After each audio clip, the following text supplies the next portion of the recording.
Shalom amigos, les habla Sergio Bacari del canal Bacari Suelto en Israel, otra vez con ustedes. Qué lindo volver a verlos.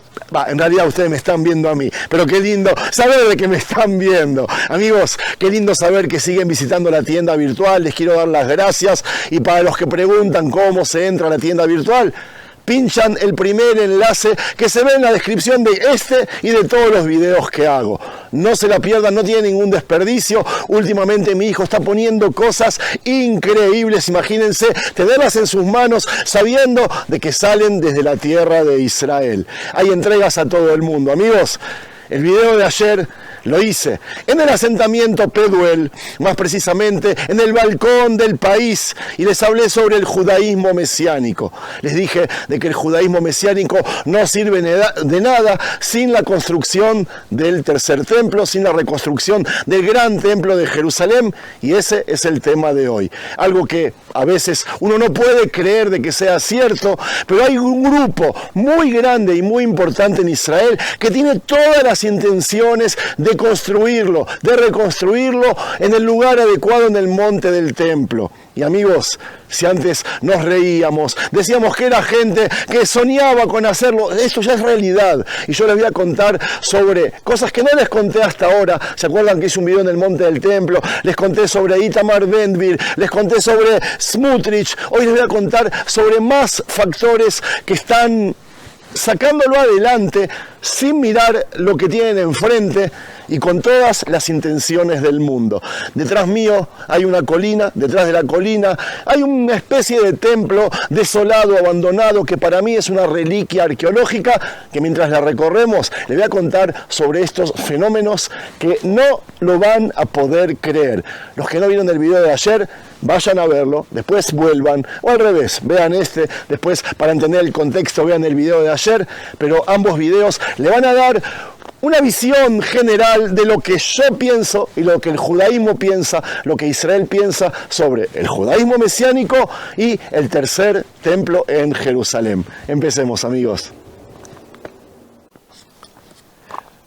Amigos, bueno, mientras vemos este hermoso lugar, que es lo más parecido a templo que existe, vamos a suponer que la guerra de Gog y Magog ha terminado. Supongamos que todos hemos hecho un arrepentimiento completo y estamos aplicando con fervor la ideología cajanista que les contaba en el video anterior. Y finalmente, supongamos que el tercer templo ha sido construido o caído desde el cielo y está en pie con toda su belleza y esplendor. Todo esto es bueno y hermoso, pero no es suficiente. Para que la redención se realice y para que Dios otorgue su presencia sublime sobre su pueblo, el culto sagrado debe comenzar en el momento exacto en que se complete la construcción del templo. Y el culto sagrado debe ser rigurosamente kosher, conforme a los preceptos. De lo contrario, el templo será solo un gran edificio hermoso. Para evitar este desastre, se fundó el Instituto del Templo en 1983 por el rabino Israel Ariel, con el objetivo declarado de centrarse en la Torá del templo, es decir, practicar, aprender y recrear todo lo que se pueda aprender de la Biblia sobre las prácticas del templo y el modo en que se realizaba el culto. A primera vista la actividad del instituto parece completamente inocente y legal, pero no hay inocencia aquí, amigos, ya se los dije. Todas sus actividades tienen un significado aplicable solo en el contexto de hacer del tercer templo un lugar operativo y funcional conforme a la halajá, algo que obviamente no sucederá mientras el monte del templo sea un lugar de oración para los primos musulmanes y esté protegido por un Estado laico y democrático.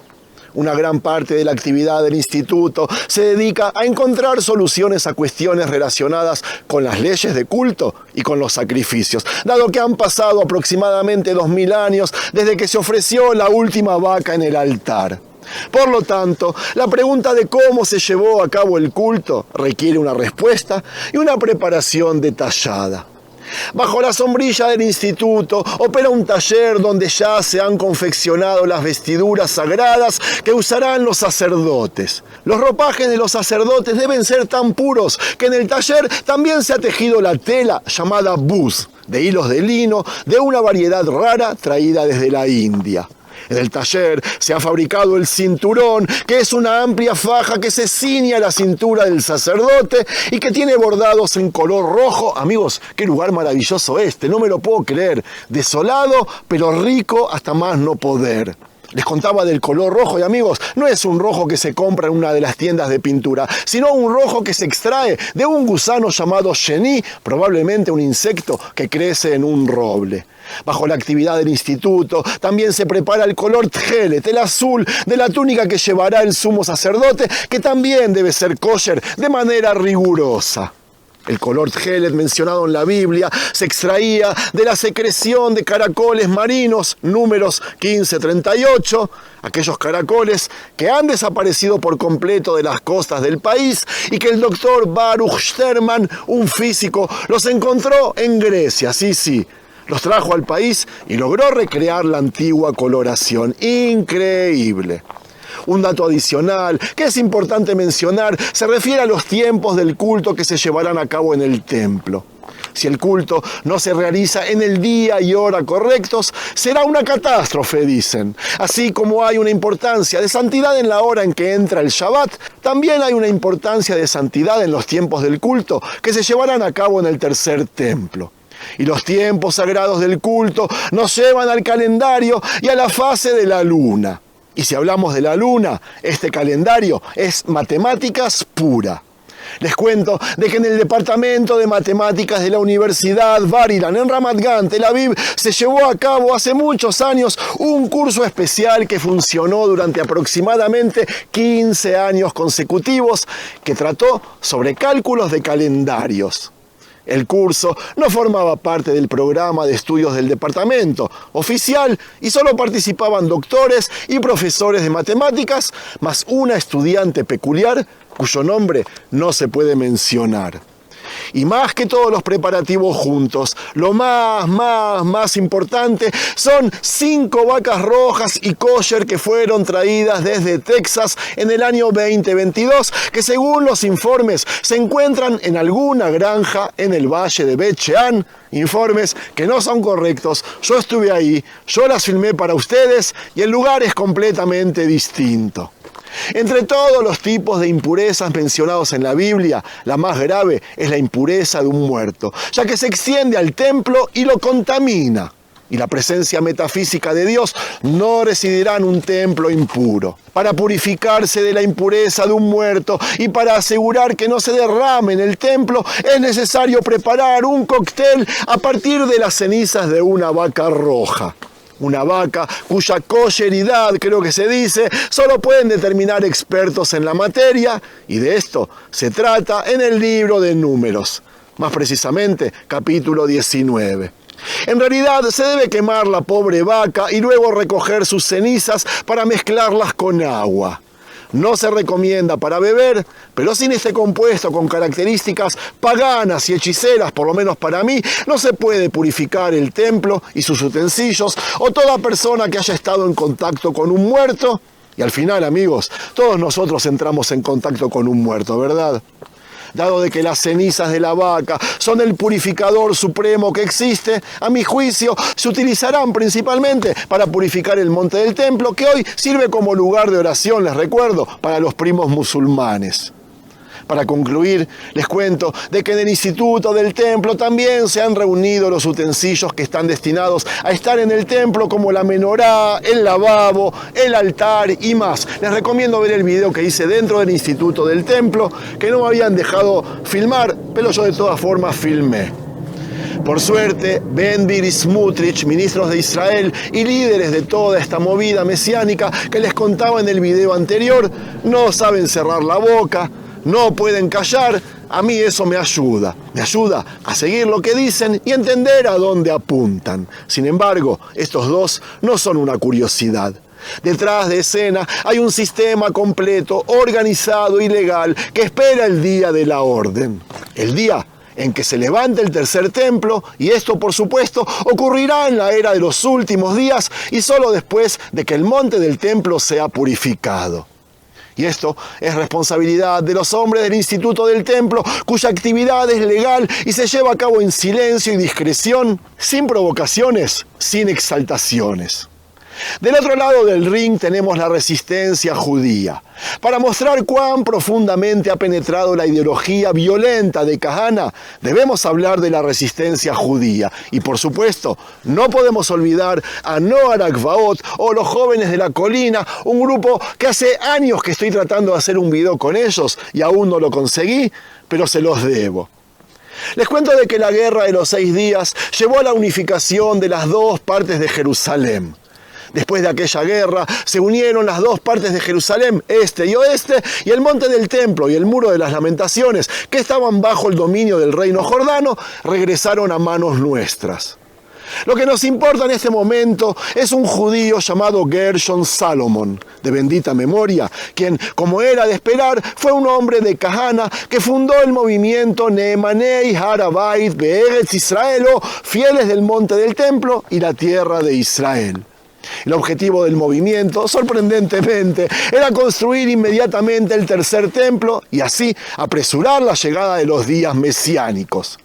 Tras el anuncio de Salomón, que tenía la intención de colocar la piedra fundamental para la construcción del templo, estallaron disturbios en el monte Moriah y la policía le prohibió entrar al lugar.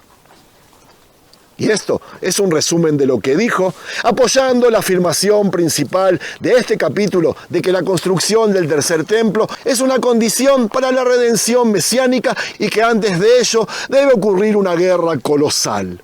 El monte del templo es el centro nacional y religioso sagrado del pueblo de Israel y la tierra de Israel.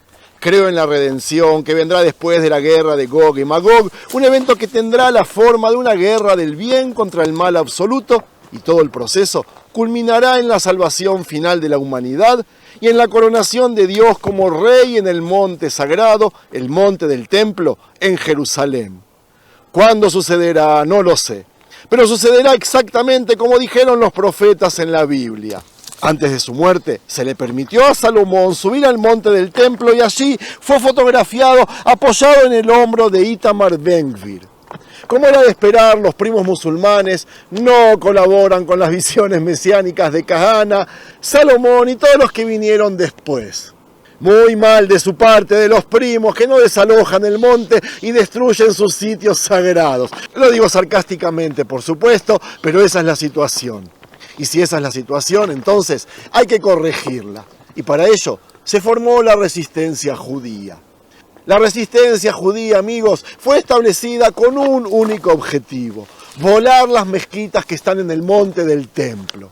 Y les cito, para purificar el monte del templo y así traer la redención completa y el establecimiento de la prometida monarquía de Israel.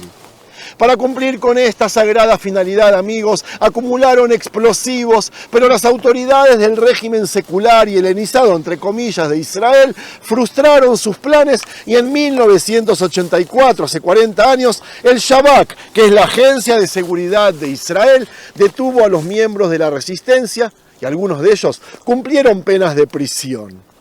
Unos años después, en el 2002, se formó la resistencia Bat Ain, cuyos miembros intentaron completar la tarea iniciada por sus precedentes. Y, por supuesto, hubo otros intentos de volar el monte, las cosas que habían adentro, y apresurar así la guerra de Gog y Magog. Recordemos que en el 2005 el primer ministro Ariel Sharon ordenó la desconexión de Gaza.